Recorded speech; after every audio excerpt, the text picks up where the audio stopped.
Ano ang layunin ng bird aviary at para saan ito? So yun po yung ating pag-uusapan sa video ito.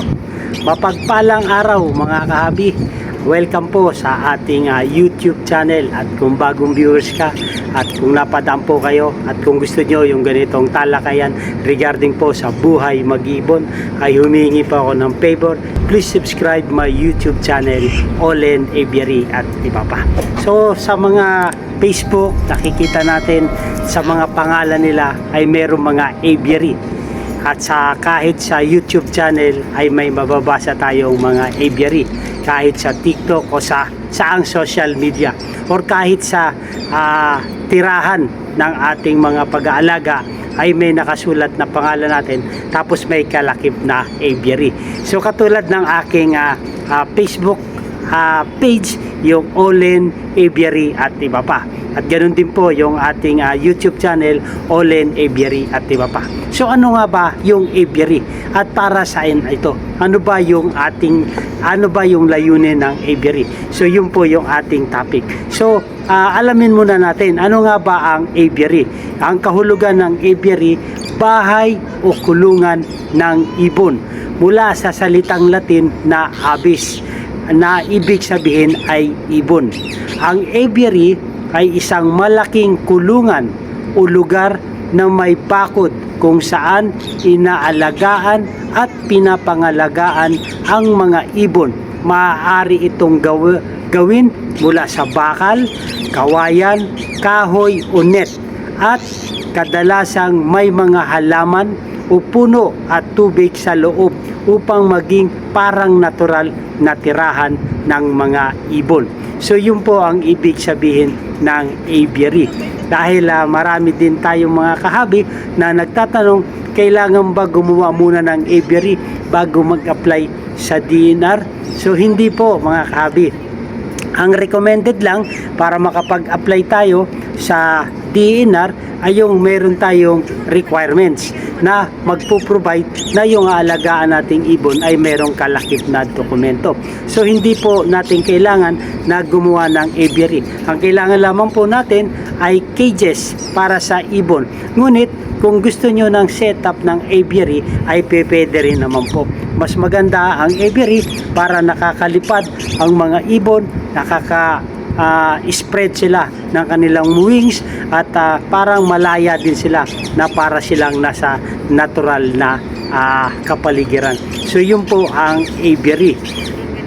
Ang aviary po ng ibon kung saan makakalipad, makakagalaw ng malaya ang mga ibon. So yun po ang aviary. So meron kanya-kanya tayong mga setup ng aviary kung paano natin ito mapapaganda. So yung ang layunin lamang po ng aviary ay para maprotektahan natin ang ating mga ibon. At kunyari meron tayong cages. Yung iba gumagawa pa ng aviary at doon inilalagay yung mga cages sa loob ng aviary. So merong ganong setup kahabi. Dahil para maproteksyonan, kung makawala man doon sa cages yung ating ibon, ay hindi makakawala sa aviary. So ibig sabihin, dalawang kulungan po siya. Merong cages na kulungan at merong pang kulungan na tinatawag na aviary. So narito ang mga pangunahing layunin o gamit ng bird aviary. So unang-una po, yung tirahan ng mga ibon. Pinoprotektahan ng aviary ang mga ibon laban sa mandaragit at masamang panahon, habang binibigyan sila ng espasyo na parang natural na tirahan. So yun po yung layunin ng paggawa ng aviary, para maprotektahan ang mga ibon sa loob ng aviary. So kung mayroong mga predator ay hindi agad nila mahuhuli yung ibon dahil nasa loob sila ng aviary. At makakalipad ng ayos, malaki yung espasyo at parang natural na tirahan. So yun po yung isang layunin o gamit ng bird aviary, tirahan ng mga ibon na sa malaking kulungan. Pangalawa po, pag-aalaga at pagpaparami. Ginagamit ito ng mga nag-aalaga ng ibon para sa breeding o pagpaparami ng mga species sa ligtas na kapaligiran.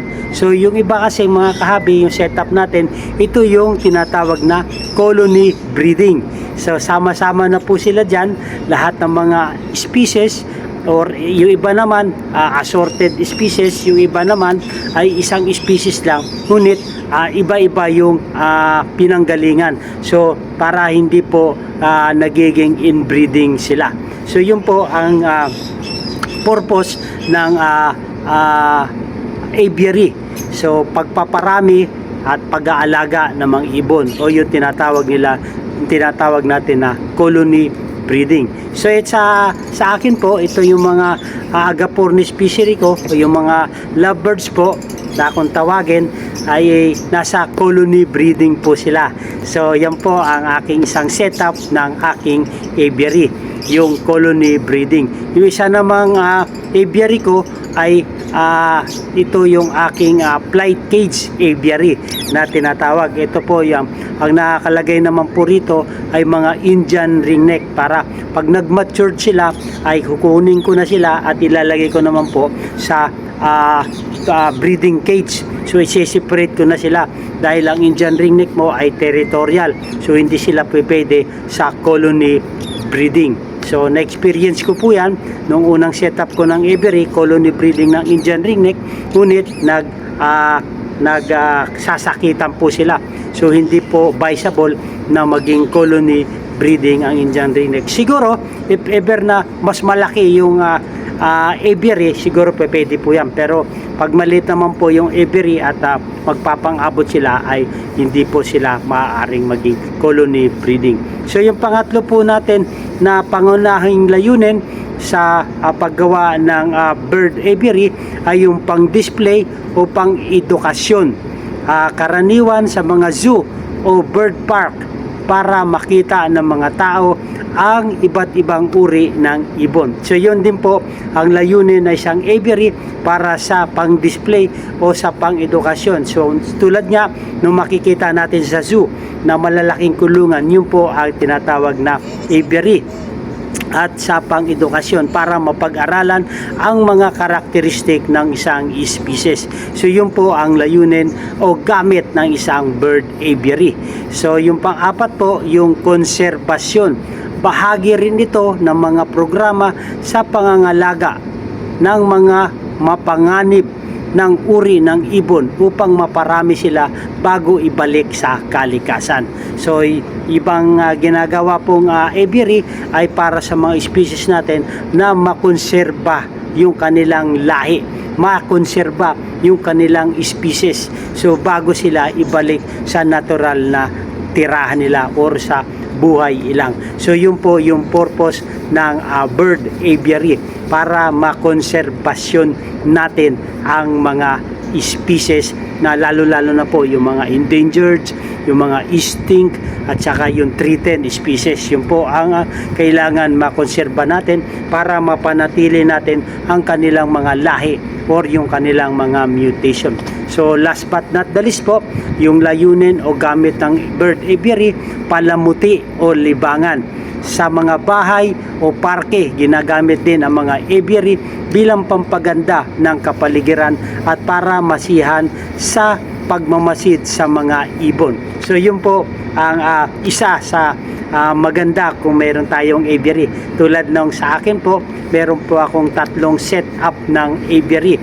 So dahil para napakaganda pagmasdan ang ating mga ibon kung nasa loob na sila ng aviary at malaya silang nakakalipad, nakakagalaw na parang nasa natural na kanilang tirahan. So yun po ang topic natin mga kahabi, kung ano ang layunin ng bird aviary at para saan ito. So kung meron po kayong aviary, pwede nyo pong i-share sa atin, at sa susunod na video ay pwede nating i-share ang inyong mga aviary para makita naman ng ating mga kapwa kahabi, para makakuha din sila ng mga idea, setup ng mga aviary na pwede nating i-apply sa ating mga bakuran. So yung hope mga kahabi na gusto nyo ating talakayan regarding po sa bird aviary. At kung nagustuhan to mga kahabi, ay humingi po ako ng favor, please subscribe my YouTube channel, Olen Aviary at iba pa. Sa madaling sabi, ang aviary ay isang ligtas at maluwag na tahanan ng mga ibon kung saan maaari silang lumipad, magpahinga at mamuhay na halos parang nasa kalikasan. So yun po ang aviary. Ano po masasabi nyo mga kahabi sa bird aviary at sa topic natin? Kayo ba ay sang-ayon sa ganitong setup ng aviary o kailangan sa cages lang ang ating mga ibon? So comment po kung ano po ang inyong mga nasa nanaisin sa inyong mga ibon. So actually sa akin personally, ang gusto ko nasa cages, tapos yung mga cages natin nasa aviary din. So double purpose, double safety, para pag nakalabas man ang ating mga ibon sa cages ay nasa loob lang siya ng aviary. So double safety ang ating kulungan. So kung marami tayong area, maluwag ang ating area, mas maganda kung puro aviary naman. Meron tayong aviary para sa mga colony, aviary para sa mga flight cage, at meron tayong aviary para sa ating mga garden. May tinatawag pa tayo na garden aviary. May mga halaman, fountain, para naman ito doon sa mga maliliit na mga ibon, sa mga pinches, kasi hindi sila nagsisira ng mga halaman. Pero dati yung aviary ko, nilagyan ko ng mga halaman, malunggay, talbos, pero nakalbo rin, naubos din ng mga Indian ringneck. So I hope mga kabi, meron tayong mga napulot sharing regarding po sa mga layunin ng aviary at para sa nito.